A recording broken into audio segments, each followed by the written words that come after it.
السلام علیکم ورحمۃ تعالی وبرکاتہ۔ عالم اسلام بالخصوص مسلمانان ہندوستان کو عید سعید کی مبارکباد پیش کرتے ہیں۔ اس سال ہم جس غم و عالم کے دور سے گزر رہے ہیں، مشکلات، پریشانیاں، تکالیف ہر ایک فرد بشر کے دامنگیر ہیں، لیکن عید سعید ہمارے ساتھ ہے اور ہم دوگانہ ادا کرنے کے بعد، اس سے فارغ ہونے کے بعد اپنے تمام اسلامی بھائیوں کو، جماعت حقہ اہل سنت کو مبارکباد کیوں کر پیش نہ کریں، کیونکہ یہ ہمارا اور ایک دوسرے کے اوپر حق ہے، اسلامی حق ہے۔ در حقیقت یہ دور بڑا ہی غم انگیز دور ہم پر گزر رہا ہے، لہٰذا میں درگاہ زندہ شاہ مدار مکن پور شریف کے آفیشیل پیج سے آپ سے مخاطب ہوں اور آپ سے گزارش بھی کرتا ہوں کہ آپ تمام حضرات اپنا خاص خیال رکھیں، اپنے بزرگوں کا خیال رکھیں، اپنے والدین کا خیال رکھیں، اپنے بچوں کا خیال رکھیں۔ یہ تکلیفیں، یہ پریشانیاں، یہ غم و علم ہماری زندگی کا حصہ بن چکے ہیں، ہم کو ان کے ساتھ جینا ہے، اور یہ ایسے ہی نہیں آتے ہیں، اس میں اصل قصوروار ہم ہیں، ہماری کوتاہیاں ہیں، ہماری نافرمانیاں اس میں شامل ہیں۔ ہم صبح و شام گناہوں کے دلدادہ بن چکے ہیں، خطاؤں پر خطا کرتے ہیں، پھر شکوہ کرتے ہیں اللہ سے کہ یہ بیماریاں کیوں آ رہی ہیں، تکلیفیں کیوں آ رہی ہیں۔ ہم نافرمانی کریں گے، اللہ اس کے رسول کے حکم کی عدولی کریں گے، اللہ اس کے رسول کے حکم کے خلاف کام کریں گے، تو پھر ہم پر عذاب نہیں تو کیا پھول برسیں گے۔ اللہ کی طرف سے رحمتوں کا سہارا ہم لیے بیٹھے ہیں، گناہ پہ گناہ کر رہے ہیں، ہمارا مقدر بن چکا ہے گناہ۔ حدیث شریف میں آیا ہے کہ جب ہم صبح کرتے ہیں تو پھر یہ ہماری زبان اور ہمارا پورا وجود اس زبان سے ملتجی ہوتا ہے اور کہتا ہے کہ خدا کے واسطے تو صحیح چلنا، تو غلط مت بولنا، تیرے غلط بول پر پورے جسم کو اللہ کی جناب سے عذاب ملے گا۔ محترم بھائیوں، عید کو مناؤ پابندیوں کے ساتھ، عید کو مناؤ گورنمنٹ کے احکامات جو جاری کیے گئے اس کے ساتھ، نماز ادا کرو چاشت کی، 5 لوگوں کے ساتھ نماز ادا کرو، اللہ توفیق دے تو گھر میں چاشت کی نماز ادا کرو، شکرانے کی نماز ادا کرو، ایک دوسرے کے غم و علم میں شریک ہو، خوشی میں شریک ہو، ایک دوسرے کے دکھ کا مداوع کرو۔ کوئی پڑوس میں بھوکا ہے، پریشان ہے، اس کی صبح و شام غم و علم میں گزر رہی ہے، کھانے پینے کی اشیاء اس کو موصول نہیں اس کے پاس ہے، تو اس کے لیے بھی اس کا خیال رکھو۔ یہ دور آیا ہے، چلا جائے گا، لیکن قصوروار ہم ہیں، گناہ ہم کرتے ہیں، سزا سب کو ملتی ہے۔ اللہ کے نبی صلی اللہ تعالیٰ علیہ وسلم نے فرمایا کہ ایک زمانہ آئے گا کہ جب ایسی بیماریاں آئیں گی، ایسے امراض آئیں گے کہ جو تم میں سے پہلے گزرے ہوئے تمہارے باپ داداؤں نے بھی نہیں دیکھے ہوں گے۔ ریزن کیا ہے؟ حضور نے فرمایا کہ جب زنا عام ہو جائے گا، فحاشی عام ہو جائے گی، ناپ تول میں کمی ہوگی، تو پھر اللہ کی طرف سے امراض بھیجے جائیں گے۔ حضور پاک صلی اللہ علیہ وسلم فرماتے ہیں، نسائی شریف کی حدیث ہے کہ جب کسی قوم معاشرے میں گناہ پر گناہ اور لوگ گناہوں میں لگے رہتے ہیں، تو پھر اللہ فرشتوں کو حکم دیتا ہے کہ جاؤ اس آبادی کو تباہ و برباد کر دو، توبہ کیجیے، اللہ سے استغفار کیجیے، اللہ سے معافی مانگیے۔ گناہ ہو جانا کوئی بڑی بات نہیں ہے، لیکن گناہوں پر توبہ کر لینا بڑی بات ہے۔ ہم آدم کی اولاد ہیں، ہماری کمزوری گناہ ہے، آدم کی اولاد کی کمزوری گناہ ہے، شیطان ہم پر لگایا گیا ہے، شیطان کو مہلت دی گئی ہے قیامت تک کے لیے۔ اللہ نے کہا جاؤ تم میرے نیک بندوں کو نہیں ورغلا سکتے، ان کو گمراہ نہیں کر سکتے، لیکن ہمارے اندر جو نفس امارہ ہے وہ ہم کو گناہوں پر لگاتا ہے، غلط کاموں پر لگاتا ہے۔ اللہ پاک قرآن میں فرماتا ہے فَحَلْهَمَهَا فُجُورَهَا وَتَقْوَاهَا، اللہ نے ہمارے اندر نیکی بھی رکھی ہے اور بڑی بری بھی چیزیں رکھی ہے۔ اب ہمیں اچھے اعمال کر کے نیکی کو ابھارنا ہے۔ جب ہم نیک کام کرتے ہیں، نیکیوں کی طرف رخ کرتے ہیں، نیکیوں میں لگ جاتے ہیں، ذکر و اذکار کرتے ہیں، تسبیح و تحلیل کرتے ہیں، اللہ کی تقدیس و تمجید و تمہید کرتے ہیں، تو پھر ہمارے اندر بیٹھا ہوا شیطان دور جا کے دبک کے بیٹھ جاتا ہے اور اس کا کوئی بس کوئی ہیلا نہیں چلتا اولاد آدم پر۔ لیکن جب ہم گناہ کرتے ہیں، گناہ پر گناہ کرتے ہیں، تو پھر وہ ہمارے پاس رہتا ہے ہمارا ہمزاد، اور پھر ہم اس کو گناہ کی طرف ابھارتا ہے، مزید گناہوں کی طرف ہم کو لے جاتا ہے۔ تو زبان کو اللہ کے ذکر سے تر رکھیں۔ یہ اب عید ہے، خوشی کا دن ہے، یہ بار بار لوٹ کے زندگی میں آئے گا، اور اس میں جو نماز ہے وہ شکرانے کی نماز ہے۔ ہم اس کو سمجھ ہی نہیں پائے آج تک یہ عید کیا ہے۔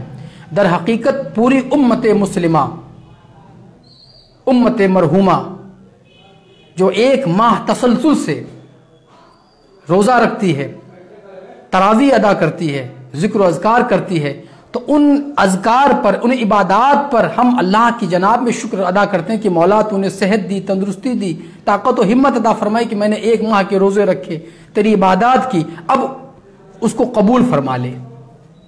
دعا کرو اس کو قبول فرما لے۔ اب کوتاہی نہ ہو ہم سے کہ ہم نے ایک ماہ عبادت کی، اب گناہ کی طرف لگ جائیں گے۔ اب تو موبائل میں مووی آ گئی ہے، لانچ ہو گئی، اس کو دیکھیں گے، پوری عید کا دن ہے، خوشی منائیں گے۔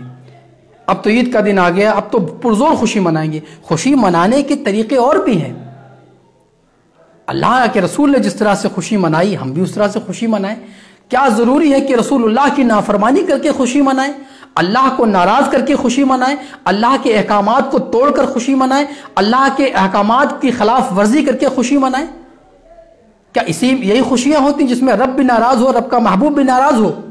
یہ خوشی نہیں ہوتی ہے۔ خوشی اس طرح سے مناؤ کہ ایک دوسرے کے گھر جاؤ، ان سے معانقہ کرو، ان سے دعائیں لو، ان کے لیے دعائیں کرو، ان کو اپنے گھر بلاؤ، آپ ان کے گھر جاؤ، ایک دوسرے کو تحفے تحائف دو، محبت بڑھے گی۔ ایک دوسرے کے غم میں شریک ہو، ایک دوسرے کی ہمدردی کرو، اور اپنے دل کو نرم کرو ہر ایک کے تئیں۔ من یحرم الرفق فقط خیر کلہ، جس کے دل میں نرمی نہیں ہے وہ کل خیر سے محروم ہے۔ اس دل کو نرم کر لو اپنے عزیزوں کے لیے، اپنے بھائیوں کے لیے، اپنے پڑوس کے لیے، اپنے والدین کے لیے، اپنے چھوٹوں کے لیے، اپنے بڑوں کے لیے۔ اس میں نرمی لاؤ۔ نرمی، حضور نے فرمایا جو نرمی سے محروم ہے، رفق سے محروم ہے۔ ہمدردی، ہمدرد کسے کہتے ہیں؟ جو ایک دوسرے کا درد بانٹے، ہم نوش، ہم پیالہ، ہم عصر، ایک زمانے والا۔ ہمدرد جس کا درد مشترک ہو، ملا ہوا ہو۔ ہم غم جس کا غم ملا ہوا ہو۔ ہم پیالہ جو ایک ساتھ کھائے۔ ہم عصر جو ایک زمانے میں ہو۔ تو ہم درد اسی سے بنا جس کا درد برابر ہو۔ آپ پتھر لگے کسی کو تڑپتے ہیں امیر، سارے جہاں کا درد ہماری جگر میں ہے۔ اس طرح کا اگر آپ کو ہمدردی ہے اپنے عزیزوں سے، احباب سے، پڑوس سے، بھائی سے، دوست سے، رشتہ داروں سے، ان کے ساتھ آپ محبت کا رویہ اختیار کرتے ہیں، تو پھر اللہ کے تعالیٰ کی بارگاہ میں آپ قبول و مقبول ہیں۔ رشتے مت توڑو، رشتے قطع مت کرو، نرمی پیدا کرو، اپنے عزیزوں کے ساتھ رشتہ داری کو بنائے رکھو۔ لا يدخل الجنت قاطع رحم، حضور نے فرمایا رشتہ توڑنے والا جنت میں داخل نہیں ہو سکتا۔ مل جاؤ آج جا کر، آپ کا بچھڑا ہوا ہو کوئی، اس سے جا کے مل جاؤ۔ آپ کا کوئی دوست آپ سے دور ہے، اس سے جا کر اس کو منا لو، اس کو راضی کر لو۔ آپ کا یہ اس کو راضی کرنا اللہ کی نگاہ میں بھی محبوب ہے اور اللہ کے حبیب کی نگاہ میں بھی محبوب ہے۔ حضرت امام حسین علیہ السلام اور آپ کے بھائی آپس میں ناچاکی ہو گئی۔ حضور نے فرمایا جو جس کو پہلے منائے گا وہ جنت میں پہلے جائے گا۔ تو بھائی سے بھائی میں ناچاکی ہونا کوئی ایسی بات نہیں، انسان ہے، آدم کی اولاد ہے، ناچاکی ہو جاتی ہے۔ جب بھائی بھائی میں ناچاکی ہو گئی تو انہوں نے کہا کہ اگر میں نے جا کر منا لیا اپنے بھائی کو، اپنے بزرگ کو، اپنے آقا کو، تو پھر میں جنت میں پہلے چلا جاؤں گا۔ تو آپ نے خبر بھیجی کہ وہ آ کر مجھے منا لیں، اگر مجھے منا لیں گے تو جنت کے حقدار آپ بھی ہو جائیں گے، کیونکہ حضور کی حدیث ہے کہ جو پہلے منائے گا وہ جنت میں پہلے جائے گا۔ تو امام حسین کو جب خبر ملی تو آپ خود چل کے گئے، اپنے بھائی کو راضی کر لیا، ان کو منا لیا۔ لہٰذا ہم بہت چھوٹے لوگ ہیں، ہم سے کوئی خطا ہو گئی ہے، ہمارے بھائی سے کوئی خطا ہو گئی، الصبر والسماح مل ایمان یا رسول اللہ، معاف کرنا اور صبر کرنا یہ ایمان کی نشانی ہے۔ تو دل میں کوئی رنج و غم نہ رکھیں۔ رنجیدہ خاطر نہ ہو، ملول خاطر نہ ہو، غموں کو نہ پالیں دلوں میں، جا کر منا لیں اپنے بھائی کو، اس کو راضی کر لیں۔ بھائی ناراض ہو منا لے، چچا ناراض ہو منا لے، ماموں ناراض ہو منا لے، خالہ ناراض ہو منا لے، سب کو منا لیں۔ یہ دن منانے کا دن ہے، توڑنے کا دن نہیں ہے۔ ایک دوسرے کو ملاؤ، اور جو لوگ توڑتے ہیں دوسروں کو، پھر اللہ ان کو بھی نہیں جوڑتا۔ من فصلہ فقط وصلہ اللہ، من قطع فقط قطعہ اللہ۔ جو لوگوں کو جوڑتا ہے اللہ اس کو جوڑتا ہے، اور جو لوگوں کو توڑتا ہے اللہ اس کے درمیان بھی تفریق پیدا کرتا ہے۔ وہ لوگ باز آ جائیں جو لوگوں کے رشتوں کو میں خلا پیدا کرتے ہیں، تفریق پیدا کرتے ہیں، اختلاف و انتشار پیدا کرتے ہیں۔ خدا کی قسم اگر وہ رشتوں کو توڑیں گے، غیبت کریں گے، چغلی کریں گے، آپس میں ایک دوسرے کے اندر اختلاف پیدا کریں گے، میاں بیوی کے درمیان اختلاف پیدا کریں گے، بھائی بھائی کے درمیان اختلاف پیدا کریں گے، تو پھر خدا کی قسم حدیث شریف میں وہ بھی اپنے عزیزوں سے نہیں جڑ سکتے۔ عید کا دن ہے، خوشی مناؤ، لیکن گناہ کر کے نہیں، اچھے کام کر کے خوشی مناؤ۔ کسی کو کھلا کے خوشی مناؤ، کسی کو پہنا کے خوشی مناؤ، کسی کو لباس دے کے خوشی مناؤ، کسی کو مال دے کے خوشی مناؤ۔ اللہ تبارک و تعالی ہم سے، آپ سے راضی ہو، ہمارے نیک اعمال سے راضی ہو۔ جو ہم نے ایک ماہ کی مسلسل عبادتیں کی ہیں اللہ تعالیٰ وہ قبول فرمائے، اور ہم سب کو ان عبادتوں کا صلہ نصیب فرمائے، ان عبادتوں کا فضل فیضان نصیب فرمائے۔ اللہ تبارک و تعالی ہمارے ملک ہندوستان میں جو وبا پیر پسار چکی ہے، شرق و غرب شمال و جنوب میں اپنے قدم جما چکی ہے، مولا کریم کارساز اس مہلک موذی وبا سے پورے ہندوستان کو محفوظ و معمون فرمائے۔ اللہ تبارک و تعالی ملک ہندوستان کو اس موذی مہلک وبا سے محفوظ و معمون فرمائے، بالخصوص مسلمانان عالم پر رحم فرمائے، مسلمانان عالم پر رحم فرمائے۔ اللہم ارحم امت محمد صلی اللہ علیہ وسلم، اللہم ارحم امت محمد صلی اللہ علیہ وسلم، اللہم انصر امت محمد صلی اللہ علیہ وسلم، اللہم اعز الاسلام والمسلمین، اللہم اذل الشرک والمشرکین۔ اللہ تعالیٰ امت مصطفیٰ پر رحم فرما، امت محمد پر رحم فرما۔ اللہ تعالیٰ اسلام و مسلم کو عزت عطا فرما، شرک و کفر کو ذلیل و رسوا فرما۔ اور بالخصوص اس وقت جو فلسطین میں ہمارے بھائی، ہمارے اسلامی بھائی جو اس وقت مغلوب ہو رہے ہیں، ان پر ظالم متشدد لوگ، سرکش لوگ اپنی طاقت، اپنی ٹیکنالوجی کا غلط فائدہ اٹھا کر ان کو ظلم و تشدد کا شکار بنا رہے۔ مولا کریم کارساز تو اپنے حبیب لبیب کے صدقے میں ان کی مدد فرما یا الہ العالمین۔ اپنے حبیب کے صدقے میں فلسطین کے بے قصور مظلوم مسلمانوں پر رحم و کرم فرما، ان کی بچیوں پر رحم فرما، ان کے بچوں پر رحم فرما۔ مولا وہ بڑے بے کس ہیں، بڑے نادار ہیں، بڑے مظلوم ہیں مولا، ان کے پاس نہ اتنی طاقت ہے، نہ ہمت ہے، نہ اتنی ٹیکنالوجی ہے، نہ یہ وہ زمانے کے قدم سے قدم ملا چکے۔ مولا تیری رحمت کے سہارے پر وہ فلسطین میں اپنی زور آزمائی کر رہے ہیں، اپنے بازوؤں کے دم پر، اینٹ اور خشت باری کے دم پر فلسطین کو، بیت المقدس کو آزاد کرانے کی کوشش کر رہے ہیں۔ مولا کریم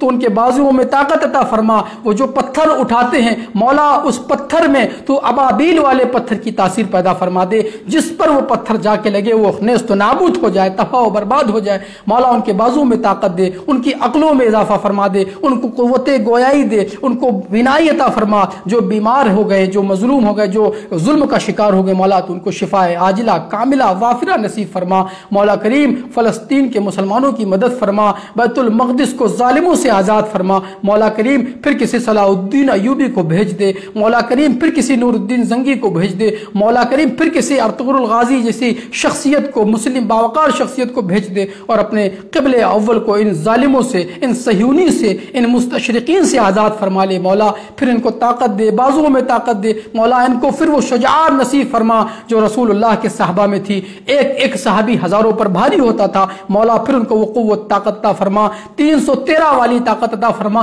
کہ یہ لاکھوں پر بھاری ہو جائے۔ میرے مولا مسلمانوں کی مدد فرما، عالم اسلام کی مدد فرما، جہاں جہاں مسلمان ہیں مولا تو ان کو ہمت دے، طاقت دے، مال و زر سے ان کی مدد فرما، ان کو صحت و شفا دے، جو بیمار ہو ان کو شفا عطا فرما، جو بے روزگار ہے تو روزگار سے ان کو مالا مال فرما۔ مولا کریم کارساز ہندوستان میں جتنے مسلمان ہیں ان کی تو مدد فرما، سلسلے عالیہ مداریہ سے جتنے لوگ وابستہ ہیں، اور تمام سلاسل حقہ قادریہ سے، نقشبندیہ سے، سہروردیہ سے، ابوالعلائیہ سے، شتاریہ سے، اشرفیہ سے، وارثیہ سے، جتنے بھی سلاسل حقہ ہے مولا ہر سلسلے کے مریدین محبین پر تو کرم فرما، ان کو اولیاء اکرام کا صدقہ نصیب فرما، اولیاء اکرام کے وسیلے سے تو ان پر کرم فرما، ان کی مشکلوں کا مداوع فرما، ان کے مشکلات کو تو دور فرما۔ الہ العالمین ہم سب کی مدد فرما، جو بیمار ہیں مریض کربلا سید الساجدین امام زین العابدین علیہ السلام کے صدقے میں شفا کاملہ عاجلہ نصیب فرما۔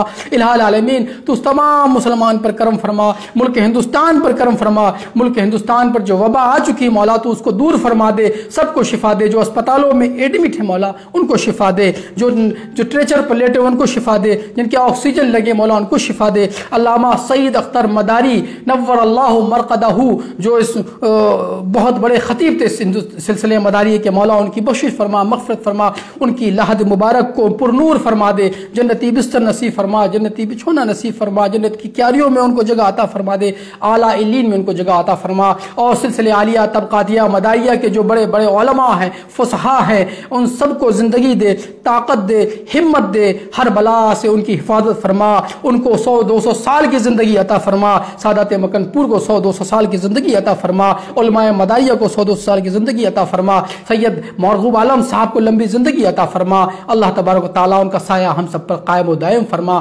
وصلی اللہ تعالیٰ علی خیر خلقہ محمد وآلہ وصحبہ اجمعین برحمتک یا ارحم الراحمین بحق لا الہ الا اللہ محمد رسول اللہ۔